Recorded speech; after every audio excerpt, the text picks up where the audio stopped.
Des ondes Vocast. Des ondes Vocast. L'univers de la radio. L'univers de la radio. En podcast. Salut à tous, Des ondes Vocast, c'est le podcast qui parle de radio et de podcast. C'est Julien Vigier, ravi de vous retrouver pour l'épisode du mois de mars. Au menu, la grande interview de Max, le star system des années Fun Radio. Il est devenu speaker pour l'équipe de France de foot. On va lui demander ce qu'il devient et surtout ce qu'il écoute à la radio. Rémi Berthelon a enquêté car du côté de Nostalgie, un studio a fait peau neuve et ça nous a bluffé. Les coulisses techniques de ce nouveau studio dans notre podcast avec en invité Mathieu Guinet de chez Énergie. Rémi qui a pris le temps également d'écouter la radio anglaise pour savoir si ça passe plus ou moins de pubs que chez nous, réponse un peu plus tard. Et Olivier Audoux dans tout ça, il n'est pas à la présentation du podcast ce mois-ci car il est en partance. Des ondes Vocast. Bah oui, je t'ai laissé la main parce que je prépare mon départ pour les Radio Days Europe, les Radio Days Europe, en accent franco-français. Qu'est-ce que c'est les Radio Days Europe ? C'est la plus grosse conférence consacrée à la radio, mais aussi à l'audio et au podcast, bien entendu. Il n'y a plus de conférences qui sont uniquement focalisées sur la radio. On en parle chaque année des Radio Days Europe. C'est une conférence qui est relativement encore peu connue du public français, tout simplement parce que les conférences sont toutes en anglais et puis il y a un aspect qui est très européen. Et c'est vrai que les Français, ils ont aussi leur salon, le Paris Radio Show.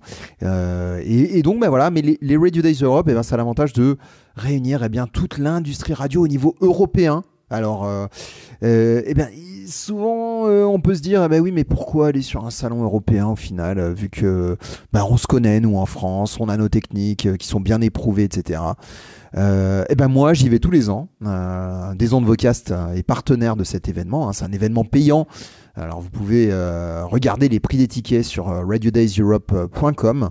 Et puis, nous, en tant que partenaire, on vous offre 50 € de réduction si vous utilisez le code DOV24 MUN comme Munich, ça se passe à Munich, du 17 au 19 mars. Mais ça vaut le coup d'aller voir parce que donc moi j'y vais tous les ans. Et à chaque fois, j'apprends des choses. Il y a énormément de sujets. On peut se dire, oui, les industries radio, au final, parce qu'on a nos propres cultures, on a nos propres façons de faire de la radio. Et puis, des fois, on pense, oui, on est peut-être un peu meilleur que les autres. Faut pas du tout penser comme ça parce que moi, j'y vais tous les ans. Et tous les ans, j'apprends des choses nouvelles. Alors déjà, il y a des enjeux qui sont communs, bien sûr, au niveau du numérique, la nouvelle façon de faire des revenus, tout ça, c'est des problématiques qui sont au final communes à tous les pays européens, mais pas que, même sur les contenus, bien sûr, il y a des particularités culturelles dans chaque pays, mais on apprend énormément de nos pays voisins, bien sûr, après on l'adapte à notre propre culture, mais il y a toujours des choses à apprendre, des nouvelles façons à atteindre les jeunes audiences, etc. Un programme encore très riche, plus d'une centaine d'intervenants pendant 2 jours, c'est incroyable. Et c'est pas des petits intervenants, c'est vraiment la crème de la crème, vraiment les gros dirigeants des radios. Alors, il n'y a pas beaucoup de speakers, d'intervenants qui sont français. On a quand même 2 personnes de Radio France. On a Mathieu Beauval, donc en charge du numérique, et on a aussi Charles-Emmanuel Bon, qui est le secrétaire général de Radio France, donc pas rien. On l'avait invité dans ce podcast plusieurs fois. Et puis aussi à noter la présence de Bertrand Spinelli de Skyrock qui est en charge de la régie de Skyrock et qui donc va parler de revenus. Voilà, c'est vraiment 3 personnes pour le public franco-français, mais sinon il y a plus d'une centaine d'intervenants vraiment de tous les sujets, de tous les pays, et puis encore une fois des très très beaux intervenants.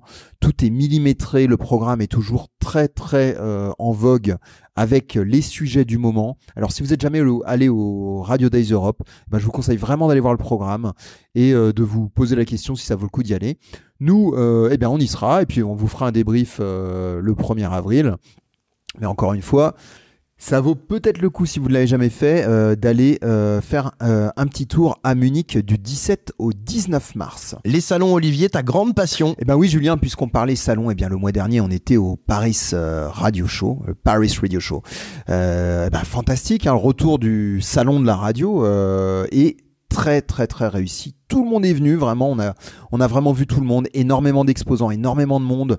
Beaucoup de conférences. Alors les salles étaient un petit peu éparses dans le nouveau lieu, la Bellevilloise, mais honnêtement c'était super sympa. On a vraiment passé un super bon moment. Ça faisait du bien de voir toute la famille réunie et puis vraiment que tout le monde avait répondu présent à l'événement.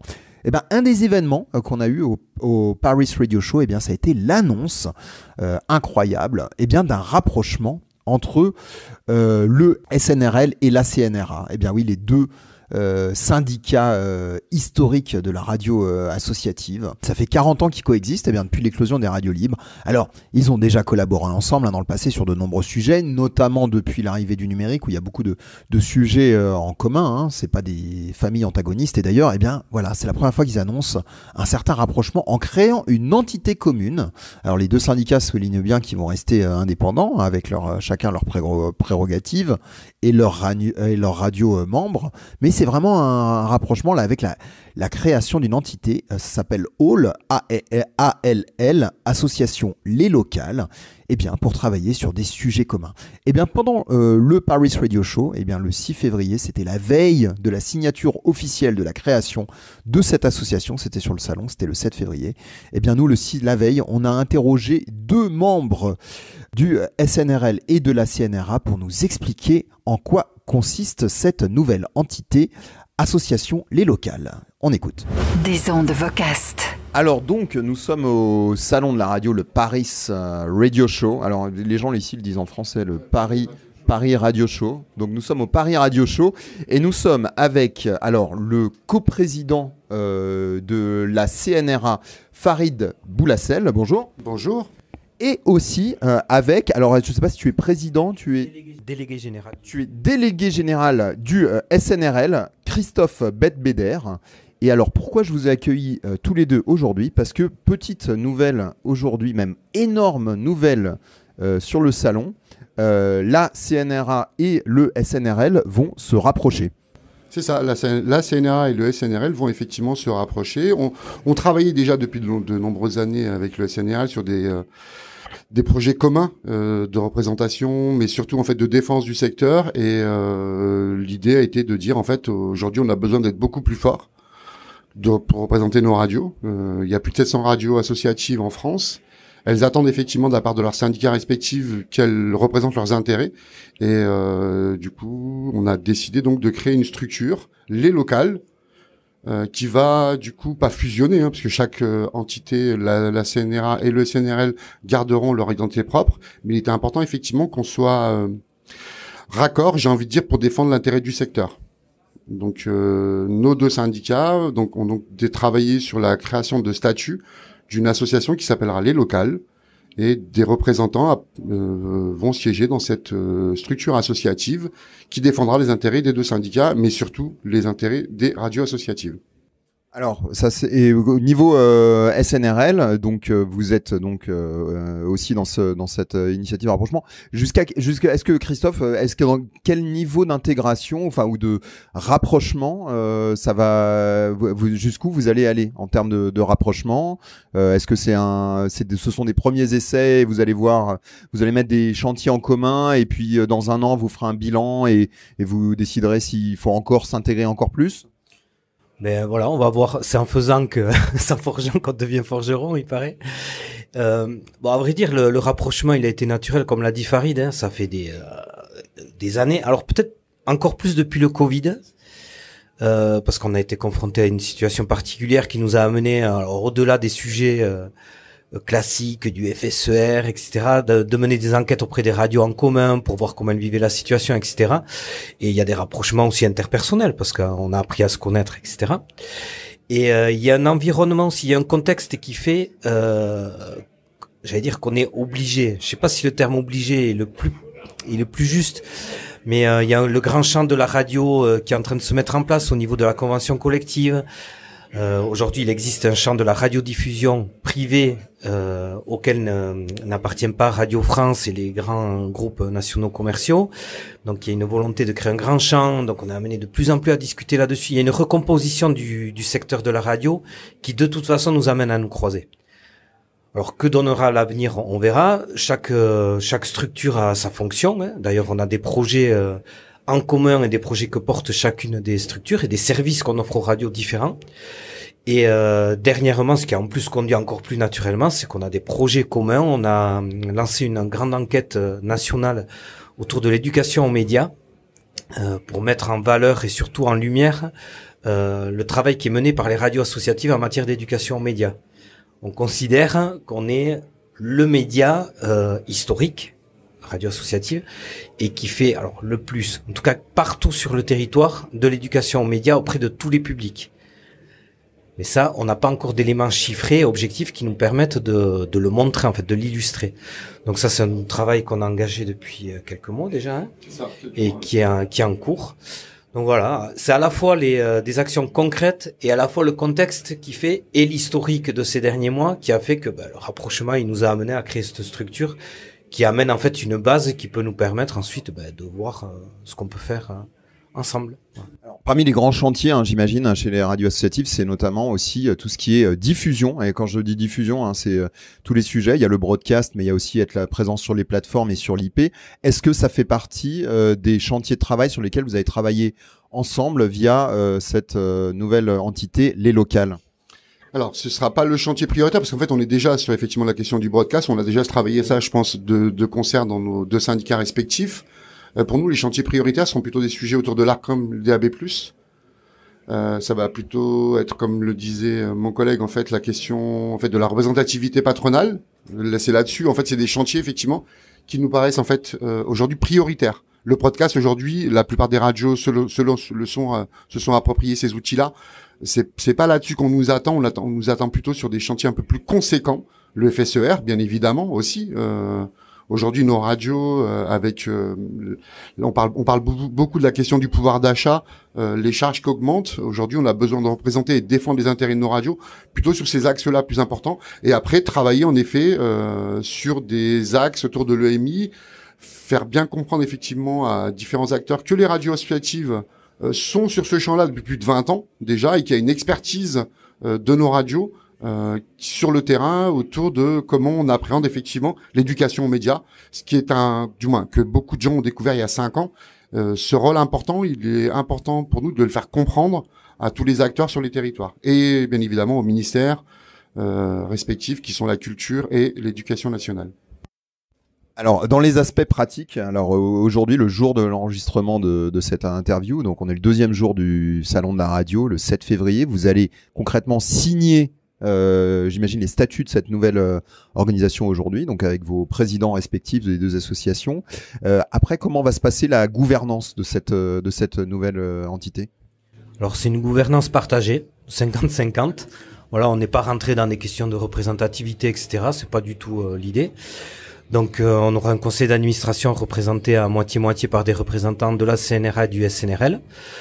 L'idée, il y a aussi des radios, je dirais, non fédérées. Donc l'idée, c'est de toute façon d'ouvrir nos discussions, en tout cas, à l'ensemble du secteur de la radio associative.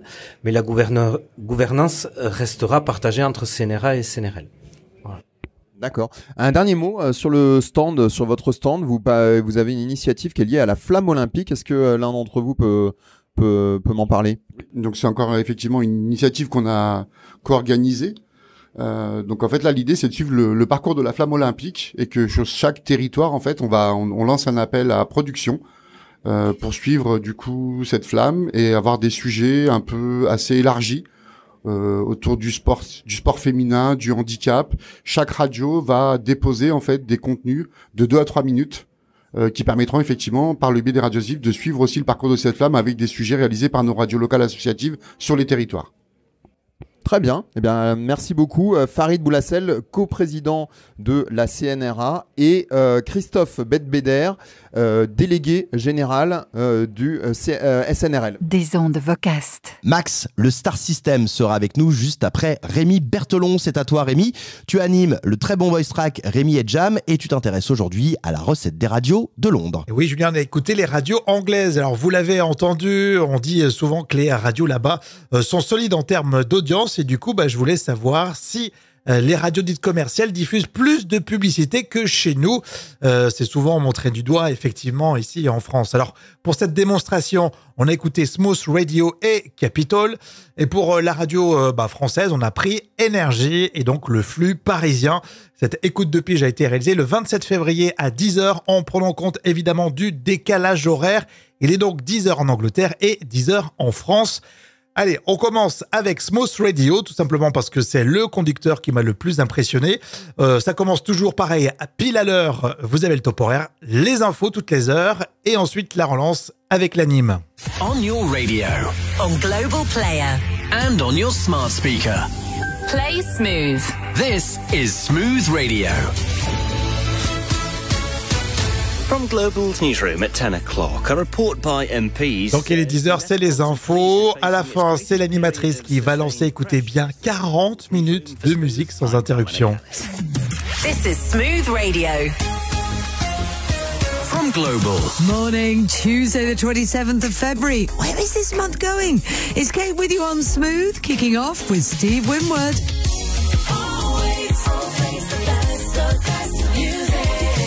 Always the best music for the UK.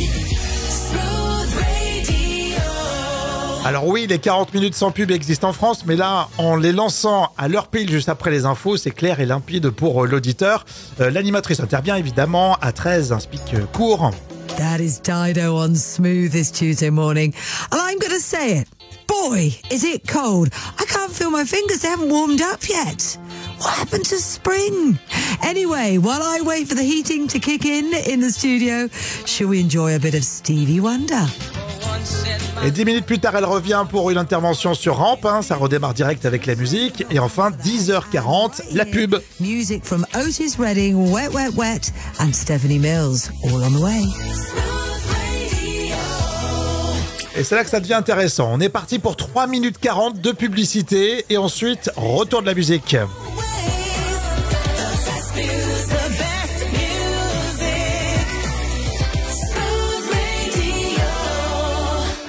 Et là, les titres vont s'enchaîner. 10h56, pas tout à fait. L'animatrice revient rapidement et lance une deuxième vague de pub. 65588 if you want to get in touch. I've got music from Phil Collins and Michael Bublé coming next. On est sur le même format, 3 minutes 40 de publicité. On a annoncé la musique, mais avant cela, on tombe pile sur le top horaire de 11h et les infos. On your radio, On Global Player. and on your smart speaker. Play smooth. This is Smooth Radio. Et donc, pendant 1 heure, au total, l'auditeur de Smooth Radio a écouté 7 minutes et 20 secondes de publicité. Sur Capitol, l'organisation est différente. Il y a 3 plages de publicité. Je vous laisse quand même le topage parce que ça envoie un Capitol. This is Capital. From Global. Oh, good morning. Happy Tuesday. Starting as we mean to go on. Sophie Ellis-Bextor is up. This is Murder on the Dance Floor playing on Capital. The UK's number one. Hit music station. You're on Capital. Alors là, vous avez 3 écrans publicitaires sur l'heure. Et comme ils sont plutôt longs, ils seront répartis sur l'ensemble de l'heure. Premier écran à 11, le deuxième à 36 et le troisième à 55. Ça fait un total de 11 minutes de publicité. C'est un tout petit peu plus que Énergie. À la même heure, entre 10h et 11h, il y a 2 écrans. Le premier est beaucoup plus long. C'est vrai, il dure 6 minutes, enfin 5 minutes. On a ajouté 1 minute de pub locale. Et le deuxième écran de 4 minutes 40. Ça fait donc un total de 10 minutes et 40 secondes. C'est à pas grand-chose, un tout petit peu moins que Capitol. Des ondes Vocast. On profite encore un petit peu de toi, Rémi, parce que ça sent le neuf dans un des studios de la rue Boileau. Et oui, c'est le cas de le dire, avec ce nouveau studio chez Nostalgie. Et comme on était vraiment impressionné en regardant les images, on s'est dit ça serait bien d'avoir Mathieu Guinet qui est avec nous. Bonjour. Bonjour. Alors tu es chef de projet Énergie Audio. On va essayer de comprendre un petit peu les nouveautés d'un point de vue plus technique sur ce studio Nostalgie. En plus, ça marque les 40 ans de la radio, c'est un joli symbole. Alors, d'après ce que j'ai compris, le premier défi, c'est la taille du studio, parce que quand on regarde les images, ça paraît très grand. C'est 17 mètres carrés, c'est au final juste, hein, c'est ça ? Ouais, c'est ça. Enfin, ici, on est dans un immeuble où il y a beaucoup de choses. C'est un immeuble un peu historique, et c'est vrai qu'ici, les enjeux, souvent, c'est les questions de place et de hauteur de plafond, c'est des vrais enjeux, parce que en fait on a des espaces qui sont limités, dans lesquels on essaie de faire au mieux, tu vois, sans pousser les murs. Donc oui, là sur ce studio en l'occurrence, ça a été un défi, parce je crois qu'on a 17 mètres carrés de souvenirs, Et en fait, il fallait que voilà, chacun soit confort, qu'on ait de la place pour faire un petit show, un morning, que ça soit aussi confort pour la partie réalisation, parce qu'il y a beaucoup d'autoréa toute la journée, enfin d'animateurs qui sont DJ. Donc voilà, qu'il y ait une partie visuelle, une partie vidéo. Voilà, donc tout ça ensemble, bah, ça fait beaucoup de contraintes et en fait, et on est obligé d'essayer et on essaie de léser personne, quoi. Donc sur ce studio, il a vraiment fallu, on a travaillé vraiment. Des fois, on a placé des trucs au dernier moment pour voir vraiment si ça dérangeait pas, les axes étaient bons, etc., quoi. Alors comme le studio est on air maintenant, quels sont les retours que tu as pu avoir des animateurs, des journalistes, ceux qui l'utilisent au quotidien? Bah écoute, nous pour le coup, les retours que j'ai eu personnellement, parce qu'on quand même, on a toujours gardé en faisant ce studio une discussion avec l'antenne, hein, c'est important.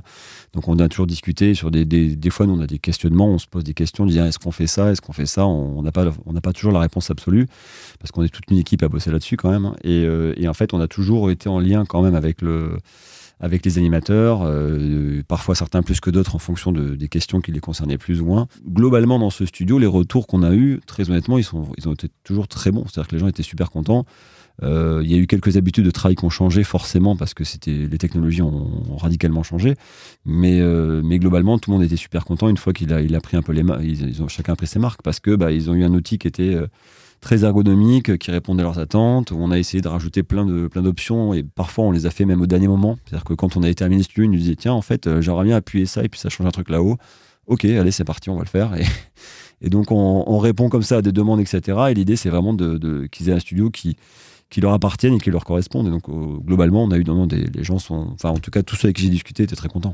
Et puis maintenant, c'est la partie vidéo qui prend de plus en plus de place dans les studios. Hein. C'est du 4K désormais chez Nostar. Ça y est, on est passé en 4K. Ouais. C'est le premier studio qu'on a passé en 4K. Alors, on sait que le streaming en 4K demain, c'est pas pour demain. Enfin, qu'en tout cas, c'est pas forcément ce qui arrive de suite. Mais il y a une logique quand même aujourd'hui de plus en plus tout le matériel est 4K.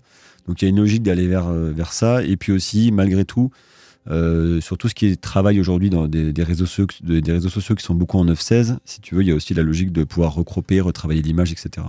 Donc d'avoir un produit en fait qui est 4K aujourd'hui, ça a beaucoup d'intérêt après dans toute la partie workflow, quoi. Alors c'est vrai que visuellement, ce studio, il est magnifique. C'est d'ailleurs la vraie tendance avec des écrans un peu partout, etc. Je me demandais pour gérer le son, est-ce que ça a une incidence, je sais pas, pour les échos, pour les interférences? Bah, ouais. Enfin, ça joue aussi beaucoup parce qu'en plus c'est un studio dans lequel il y a 2 grandes baies vitrées. Donc mine de rien, on part avec une partie acoustique qui était déjà en place, qui est pas forcément la meilleure et qu'on voulait garder parce que les gens apprécient ce côté d'avoir un côté visuel quand on passe dans l'open space de nostalgie, de voir ce qui se passe. Donc voilà, après oui, c'est sûr que le fait de rajouter des écrans partout, parce qu'en fait on ne les voit pas vraiment parce qu'ils sont cachés par des masques, mais en effet il y a des écrans quasiment tout le long du studio. Et oui, forcément ça impacte la partie acoustique. Donc en fait, dans ce studio on a essayé de de traiter autant l'acoustique qu'on pouvait le faire avec les contraintes qu'on avait, quoi. Donc on a mis vraiment, on le voit pas vraiment parce qu'il est caché, mais il y a quand même beaucoup d'acoustique qui est planqué derrière pour justement limiter tous les effets qu'on pouvait avoir. Bon, la pièce étant petite quand même, ça nous aide aussi, mais voilà. Mais on fait quand même attention à ça parce que on n'oublie pas que malgré le fait qu'on fasse de la vidéo, nous on fait quand même des studios radio et on fait de la radio. Donc c'est de la radio filmée et pas de la télé, quoi. Donc voilà. Donc on aime bien quand même garder à l'esprit le fait que ce soit vraiment des studios radio et qu'on garde cette espèce d'ADN de la radio, quoi. Donc ça veut dire vraiment des studios de proximité, des studios où le traitement son est important, où la qualité du son est importante, etc., quoi. Alors j'avais une question micro parce que j'ai remarqué que les hommes, ils avaient les Neumann, les espèces de boules rondes, hein, pour ceux qui connaissent pas trop, et les voix féminines, c'est plus alors je connais pas la marque, mais des micros très très fins. Il y a un choix par rapport aux voix masculines, féminines, ou c'est un hasard? Ah, pas du tout. Alors en fait, ce qui est fait surtout dans les studios en général, c'est qu'en fait on a un BCM 104 qui est le micro Neumann qu'on retrouve dans tous nos studios, qui est souvent en fait mis sur l'animateur principal. Donc si c'est un réalisateur, enfin un animateur en DJ, il va avoir un Neumann automatiquement. Et puis sur un show, en général, celui qui dit le show, on lui met un micro de cette qualité-là. L'intérêt de ces micros-là, c'est qu'ils ont vraiment une belle présence. Ils captent bien. On peut vraiment jouer avec sur la distance. Enfin, c'est des micros qui permettent pas mal de possibilités. Après, on n'en met pas partout, pas pour des choix d'humains pour le coup. C'est parce que comme c'est des micros qui captent très bien, si on en mettait partout, on commencerait vraiment à avoir trop de reprises dans tous les sens. Donc en gros, on en met en fait vraiment sur les personnes un peu qui sont lead en général, que ce soit en animation ou sur des mornings. Et après, pour tout ce qui est co-animateur, intervenant, invité, on met des Shure, des BCM qui sont hyper cardio. Ce qui nous permet justement d'éviter d'avoir trop de problématiques si on a beaucoup de micros ouverts en même temps, quoi. Ouais. Mais c'est pour le coup, c'est pas lié, c'est vraiment pas lié à l'axe homme ou femme. Ah d'accord, je pensais que tu vois, j'étais parti sur une autre idée, mais en tout cas c'est intéressant. Et alors, est-ce que vous n'avez pas encore cédé au BP40, parce qu'on le voit de partout en ce moment, l'Audio Technica, c'est un peu la mode. Non, alors, je l'ai testé personnellement et il y a une opération où j'en ai pris un, on me l'a prêté, je l'ai testé et je l'ai enlevé très vite, je l'ai enlevé quasiment 1 heure après. Moi, c'est un très bon micro, je critique pas, il est très bien. Mais la problématique que j'ai eu avec ce micro très vite, c'est que il récupère beaucoup il faut vraiment extrêmement bien l'isoler de la structure, parce que moi je l'avais posé en fait sur un pied fixe sur une table, et en fait dès que le mec tapait il tapait la main sur la table, je récupérais tout, quoi. C'était une catastrophe. Donc je pense c'est un bon micro, mais c'est vrai qu'en effet on le retrouve de plus en plus dans d'autres radios. Nous aujourd'hui, on n'a pas on est content du résultat qu'on a, donc on n'a pas eu les tests que j'ai fait, je trouvais intéressant, mais je voyais pas une grosse plus-value, donc pour le moment, on n'a pas de raison de changer, quoi. En tout cas, j'invite tous nos auditeurs à aller voir un petit peu ce que ça donne pour les images et le visuel, parce que c'est aussi ça, rendre un studio sexy maintenant, celui de Nostalgie. Et puis on peut écouter, alors, entre autres, toute l'équipe à l'antenne, mais Philippe et Sandy ils font souvent des vidéos, etc. et des photos pour le show du matin. En tout cas, merci Mathieu de nous avoir présenté ce nouveau studio, et à très bientôt. À bientôt. Des ondes Vocast, l'invité. C'est le star system des années 90 et 2000 sur Fun Radio, animateur culte pour toute une génération. Et ouais, Max est l'invité des ondes Vocast. Bonjour. Salut. Ravi de te savoir parmi nous. On avait envie de parler de... Tu veux dire quoi, vivant? Écoute, ça va, non? J'ai encore vu quelques photos récemment, ça a l'air de bien se passer. Bah oui, non, mais ravi de savoir parmi nous au micro des ondes Vocast, le podcast qui parle de radio, qui parle de podcast, et on est des amoureux du micro. Alors justement, moi, ce qui m'avait donné envie de t'interviewer, évidemment, c'est parce que déjà, ça nous fait très plaisir d'avoir un animateur culte qui a bercé notre enfance, mais aussi d'évoquer la radio d'aujourd'hui et puis le micro dans sa globalité, parce que la vie de Max aujourd'hui, c'est celle de parler dans un micro. Alors c'est plus celui de la radio, plus tout à fait en tout cas, c'est celui notamment du micro de speaker dans les stades, et je sais pas si tout le monde est tout à fait au courant, mais le Max de Fun Radio des années 90 et 2000 aujourd'hui, il est au micro de l'équipe de France de foot. Bon, comment c'est arrivé? Raconte-nous, qu'est-ce qui s'est passé il y a une dizaine d'années pour que tu prennes le micro de l'équipe de France de foot? C'est assez ça. Enfin, moi, je travaillais déjà, en fin de compte, dans ce genre d'animation quand j'ai décidé de changer un petit peu, parce que la radio, ça c'est pas que j'avais l'impression d'avoir fait le tour, mais ça faisait longtemps que je faisais de la radio le soir, je voyais pas trop ce que je pouvais faire en dehors du soir, j'avais besoin de récupérer mes soirées, et donc petit à petit, je m'orientais vers une autre réflexion artistique dans ce que je savais faire. Ça, effectivement, comme tu le disais, c'est d'avoir un micro dans les mains. Et moi, je travaillais déjà pour le Paris Saint-Germain. D'accord. Je faisais déjà énormément d'animations pour eux en privé. J'avais repris un peu comme pour les garçons, il y a un championnat féminin, il y a une section féminine qui était déjà professionnelle au Paris Saint-Germain, un peu comme Lyon, c'était les deux clubs. Et ils n'avaient pas vraiment un speaker officiel, donc ils m'avaient déjà demandé d'officialiser ça quelques années avant que je prenne l'équipe de France, donc je le faisais déjà. Donc j'avais déjà l'habitude de le faire, alors c'était moins de monde dans les stades, etc. Mais l'esprit speaker, ça je l'avais déjà. Et j'avais une de mes anciennes assistantes de Fun Radio qui travaillait pour une boîte de chercheurs de tête, et ils avaient été approchés par la Fédé pour proposer des profils de speakers, parce que celui qui était en place devait partir, et donc ils ont fait appel à 2-3 boîtes, dont celle-là, et ils ont proposé quelques noms. Elle m'a dit putain, ça pourrait peut-être te convenir, ça pourrait peut-être t'amuser, est-ce que tu veux que je propose ton nom? J'ai dit ok. Et puis donc ils ont préparé un dossier, et puis mon nom a été retenu peut-être par curiosité, mais ils savaient ce que j'avais fait et ce que je faisais déjà pour le PSG. Et puis après, j'ai passé des entretiens à la Fédé et jusqu'à ce qu'on m'annonce que j'avais été pressenti pour le faire. Donc j'ai fait un match d'essai avec les espoirs à l'époque. Je me suis dit, voilà, je connaissais le métier en l'écoutant, mais je savais que ça allait être différent. Mais une fois que tu as le micro en main, c'est sûr que tu es dans un stade, tu as 40, 50, voire 80 000 personnes, ça résonne, il y a du décalage, tu gères des caméras, tu gères plein de petites choses. Donc j'allais y venir, j'allais poser cette question. Est-ce qu'il y a eu de l'appréhension les premières fois? Et bon, tu as commencé à répondre. Est-ce qu'il y a ce même amusement et ce même kiff que quand si on peut le comparer à la radio. Mais c'est très différent parce que la radio et télé, même à la télé, ce qui était mon cas, parce que je faisais pas d'émissions publiques, donc je savais que par les chiffres de télé ou de radio qu'il y avait du monde qui écoutait ou qui regardait, mais tu les voyais pas. Sauf que là, tu les as en face de toi. Donc oui, le premier match, je vais pas mentir, j'avais c'est ça. Tu l'avais. Par le stress, j'allais pisser toutes les 10 minutes au shot et une fois ou deux, je me suis vraiment dit, mais qu'est-ce que je fous là?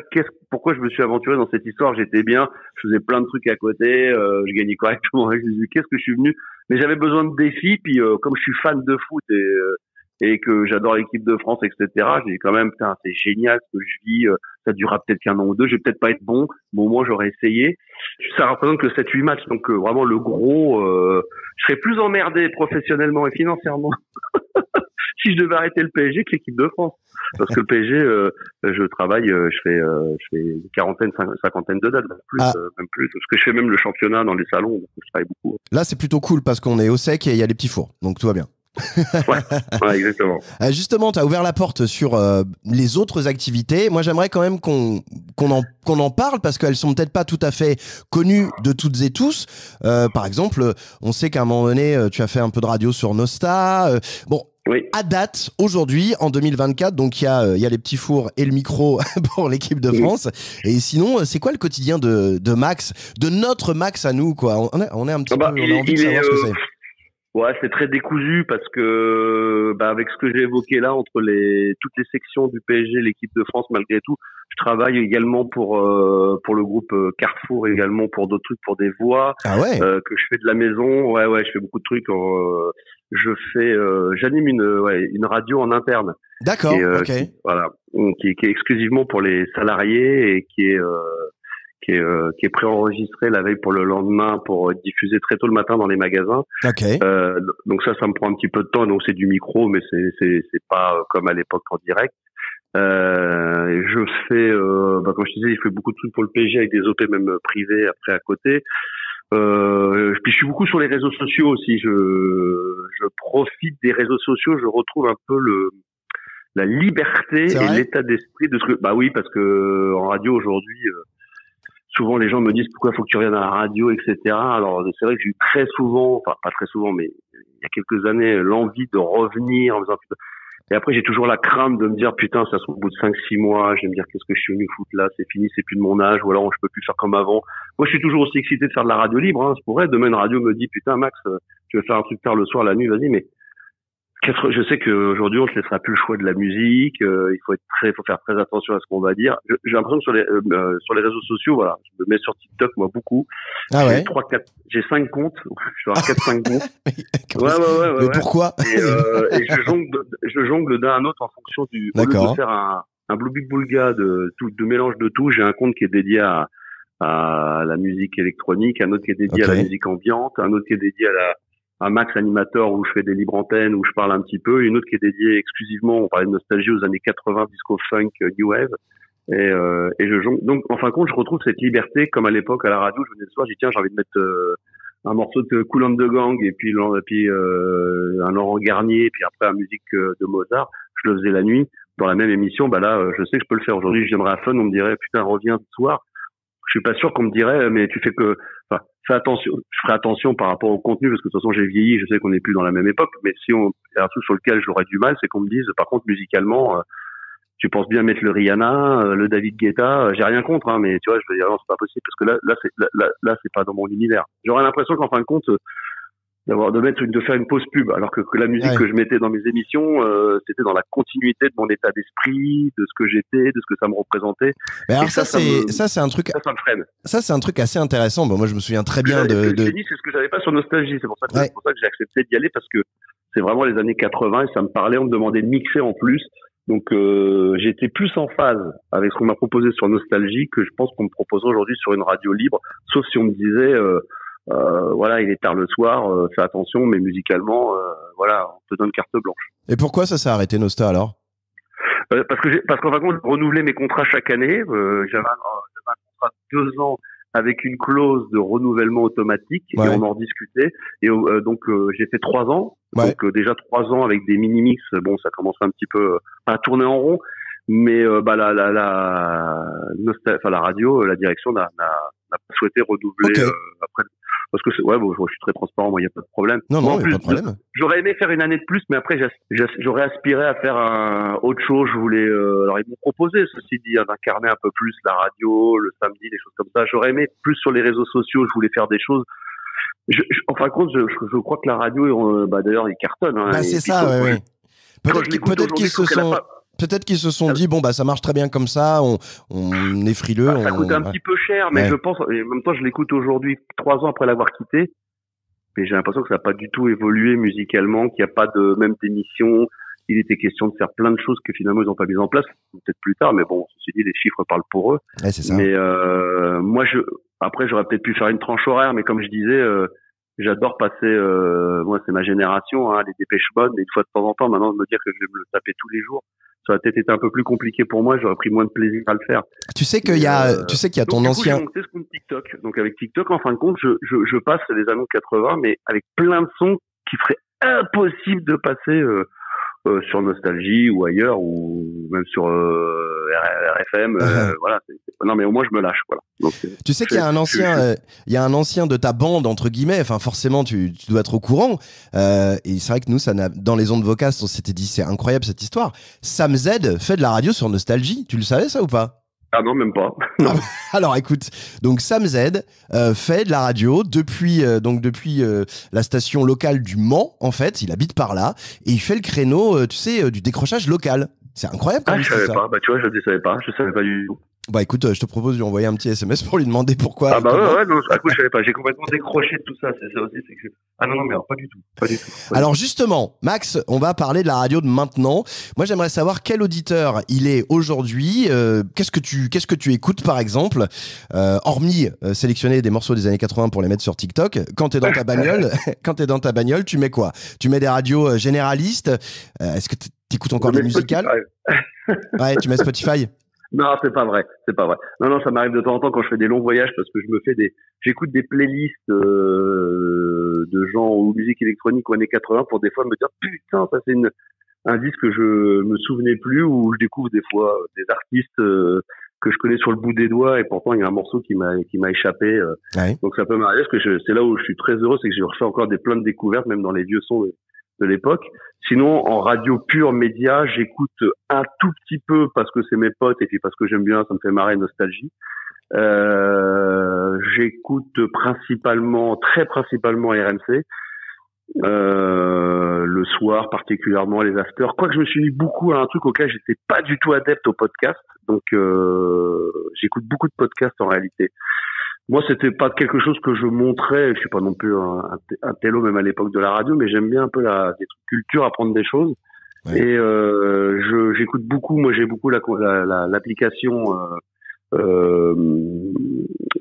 Radio France, sur lequel dedans il y a tout, et il y a énormément d'émissions de podcasts qui sont pas forcément des émissions qui sont diffusées en radio. Donc que ce soit France Culture, France Inter, France Info. Et quand je fais pas mal d'allers-retours de bagnole en ce moment, je me présélectionne des trucs et puis je vais écouter ça dans la voiture, et puis après un peu France Info, je zappe. Maintenant ce qui est voilà. Donc je suis pas un assidu de radio à fond. Des fois j'écoute en direct. Quand je suis par contre la voiture, oui, c'est ça qui est dingue, c'est que la voiture effectivement c'est la radio, beaucoup de radio. Mais j'ai pas une radio que j'écoute continuellement, et j'ai pas un animateur comme à l'époque on a pu écouter où on se tarifiait. Non, franchement non. Ton sentiment sur la radio qui est aujourd'hui très très filmée, notamment sur RMC par exemple, c'est curieux parce que toi t'as fait toute une partie de ta carrière justement avec l'idée qu'il fallait absolument pas montrer sa tête et qu'il y avait quelque chose de très très mystérieux, alors que c'est l'inverse en fait en réalité maintenant, donc ça doit faire bizarre un peu, non? Bah, c'est sur des formats comme ça. Après t'as des radios comme Skyrock, qui est toujours là-bas, il y a plein de mecs où tu filmes pas par Planète Rap, mais ils font une captation, ils font un montage, ils rediffusent après, mais t'es pas je crois en pur direct. Après, Énergie, ils diffusent rien. Nostalgie, tu vois, enfin, toutes les radios diffusent rien, quoi. Il y a des radios comme ça, il y a des concepts. Après, c'est quand t'as parce qu'ils utilisent les médias télé, quand t'as les France Inter, France Info, Europe 1, quand ils ont un invité politique qui le filme, pour ensuite en récupérer quelques phrases et pouvoir la diffuser sur les télés, ça c'est très bien. Moi, je trouve que il faut profiter du système et puis il faut vivre avec son temps. Maintenant, moi, la radio, effectivement, nous, on a été les premiers, on peut très honnêtement le dire, les pionniers, parce qu'avec Fun TV, à l'époque, on était les premiers à vouloir faire de la radio filmée. Moi, j'ai toujours été un peu con. Moi, c'est sûr que demain, je reviens en radio, je voudrais pas être filmé, enfin, il a été question à un moment donné, de filmer, un animateur qui parle juste dans une tranche musicale, mais ça n'a strictement aucun intérêt, quoi. Pas pour montrer les enchaînements, tu sais, sur la table. Moi, voilà. Je regarde le matin, je crois que je suis tombé une fois ou deux, je crois que c'est RTL2 qui filme la matinale pour W9, quelque chose comme ça, je suis tombé dessus. J'ai regardé 2 fois, j'ai dit c'est pas possible. Je vois pas les mecs en train de se curer le nez, enfin, pendant qu'il y a un disque, il y a le clip, mais pendant une pause pub ou pendant un truc. Putain, mais, franchement, là, pour moi, c'est comblé, quoi. C'est du comblage pour du comblage. Et puis, de se dire le matin, j'ai une sale gueule, faut que je pense quand même avoir un sweat propre, être bien coiffé, un peu de maquillage. Même si l'animateur reste assez naturel, hein, il est même bon, mais voilà. Moi, j'ai toujours dit, à part peut-être pour certains concepts, mais dans ce que je faisais le soir, comme je disais toujours, la radio, ça s'écoute, la télé, ça se regarde, mais, moi, j'arrivais pas à m'imaginer que je ferais de la radio libre et comme je faisais le soir ou la nuit et que ça soit filmé, qu'on puisse le voir à la télé, quoi.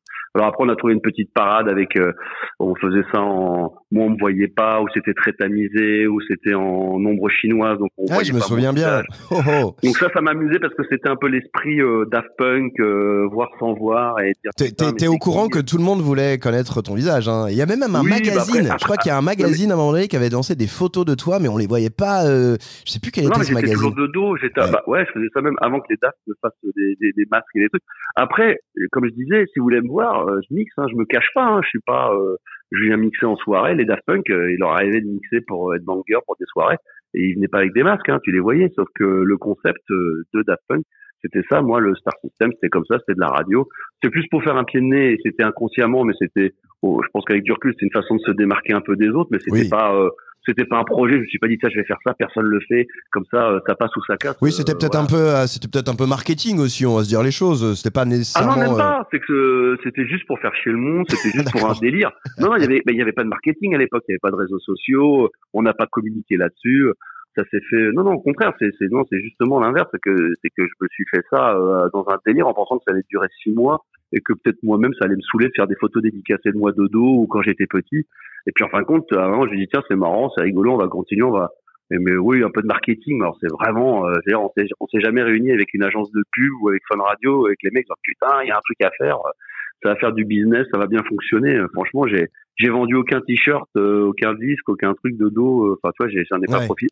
Après tous les week-ends, j'allais mixer pour des soirées techno, donc je mixais pas derrière un rideau. Donc là, on voyait ma gueule. Hein. Quel est ton regard sur la bande FM que tu as connue toi, c'est-à-dire David, D-Fool, Bruno Guillon, Manu, un peu aussi, qui quand même mine de rien faisait partie de des gens de ta génération. De ton entourage. Oui, bien sûr, on a démarré ensemble. Eux, ils sont toujours à l'antenne. Alors, c'est quoi le truc? C'est de se dire, ils s'accrochent. Est-ce que t'es un peu envieux ou alors c'est encore vachement bien comme D-Fool, c'est super. Non, je suis pas envieux. Non, je suis pas envieux. Déjà, je suis pas envieux parce que tu parles de Bruno, que je connais pas très bien, un petit peu comme ça, on s'est plus croisés parce que il a fait une très grosse partie dans le groupe Énergie et moi j'étais à Fun Radio, donc on s'est croisés plutôt sur la fin.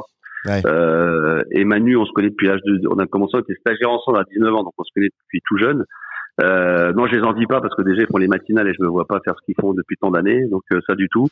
Puis David, D-Fool, c'est-à-dire qu'en plus on habite à 300 mètres l'un de l'autre, donc on se croise de temps en temps. Et écoute, c'est dingue qu'ils aient pu continuer.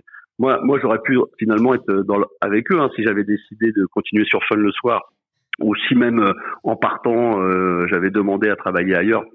Et j'avais des opportunités, j'aurais pu très bien me retrouver dans leur cas encore aujourd'hui à te parler et à faire encore de la libre antenne le soir. Et putain, c'est toujours les mêmes. Ça veut dire que moi, j'ai arrêté, j'ai pas voulu reprendre, j'ai eu des projets qui me plaisaient pas plus que ça en radio, puis je suis parti vers d'autres directions. Et quand ils cherchent des nouvelles têtes, quand ils cherchent des nouvelles personnes, ils les trouvent pas. Donc il y a eu Guillaume Play, il y a eu Mora, il y en a qui avaient plus ou moins du talent, mais bon, ils ont pas tenu quoi. Ou ils ont pas tenu parce que sur du long terme, ils n'y arrivent pas.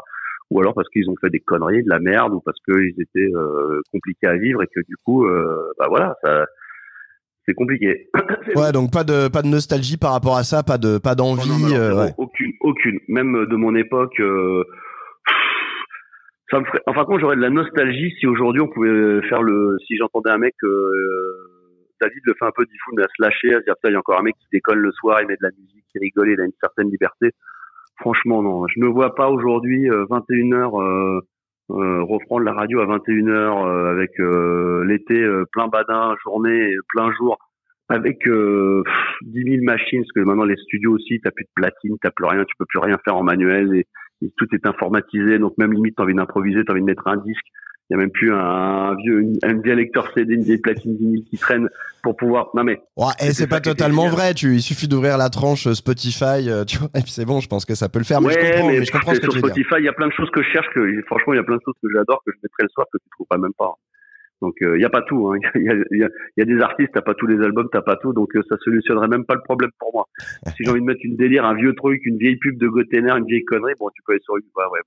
Mais je trouvais c'est ça qui était charmant, c'était t'arrivais avec des disques, tu faisais la prog, d'un coup tu dis ah putain, puis tu cherchais un disque, tu sentais que moi j'adore ça. Voilà, moi c'est ma génération, c'est comme ça que je suis bon, c'est comme ça que je me sens à l'aise, c'est un peu dans ce truc-là.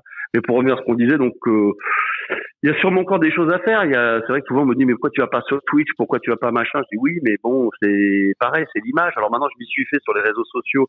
À être filmé, quand je mixe et tout, j'adore ça, je joue avec la caméra, ça marche très bien, j'ai de plus en plus de monde qui viennent me suivre, ouais, ça c'est génial. Après je le fais pas assez régulièrement parce que mon emploi du temps le permet pas toujours, mais c'est vrai que si je me disais tiens pendant 6 mois, 1 an, je vais voir si je peux pas développer un truc, je m'y mettrai à fond, il faut des moyens, il faut des équipes, il faut des petits jeunes quand même qui maîtrisent le sujet, j'arrive à bien décoder les trucs, mais je comprends pas tout et j'ai pas le temps.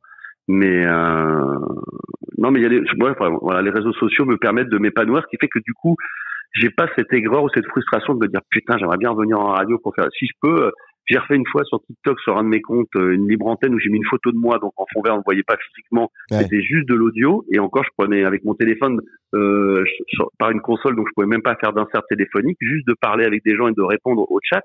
Mais alors ça restait très faible, hein, mais par rapport aux audiences, j'avais 200, 300, 400 personnes en live, et puis ça partait dans tous les sens, et les gens se marraient, et je sentais que, voilà, à la fin de l'émission, tu récupères 500, 600 nouveaux abonnés. Enfin, moi, j'adore ça, c'est challengeant. Je dis, putain, comme à l'époque de Fun, où je commençais, je voyais les audiences monter petit à petit, et j'adore ça. Bon, dernière question, justement, Fun Radio.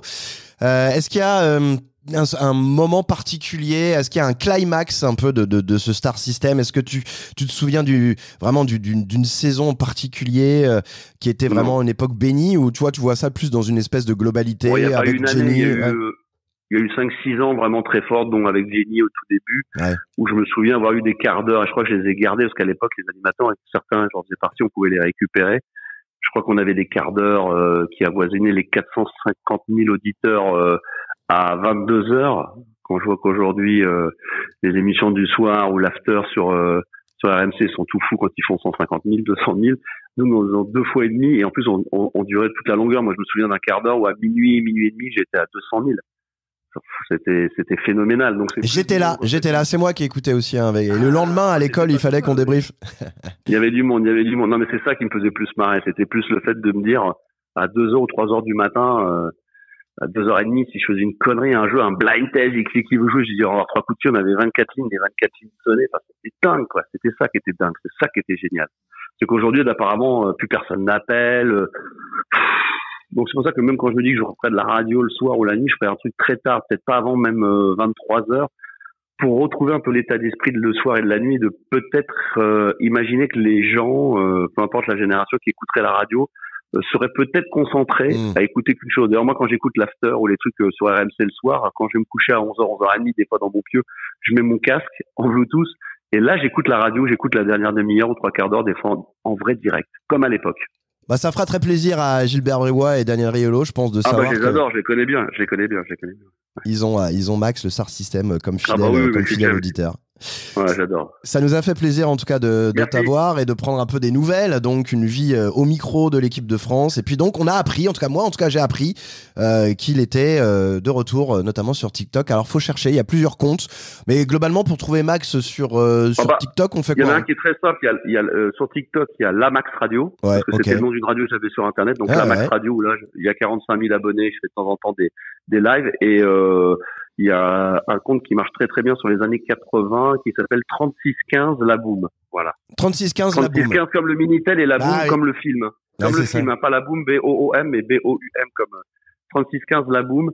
Et là c'est les années 80. Et là par contre je fais souvent assez régulièrement 1 à 2 fois par semaine des mix en direct New Wave, 80, disco, funk.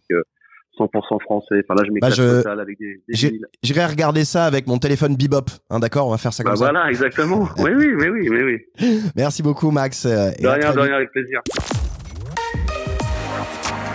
Des ondes Vocast. L'univers de la radio. En podcast. Vocast.fr pour nous contacter. Merci Rémi, merci Olivier et merci aussi à nos invités, ainsi qu'à vous, chers auditeurs. Merci de nous écouter toujours plus nombreux. Partagez ce podcast autour de vous, abonnez-vous et continuez d'être passionnés par la radio et par le podcast. Ciao.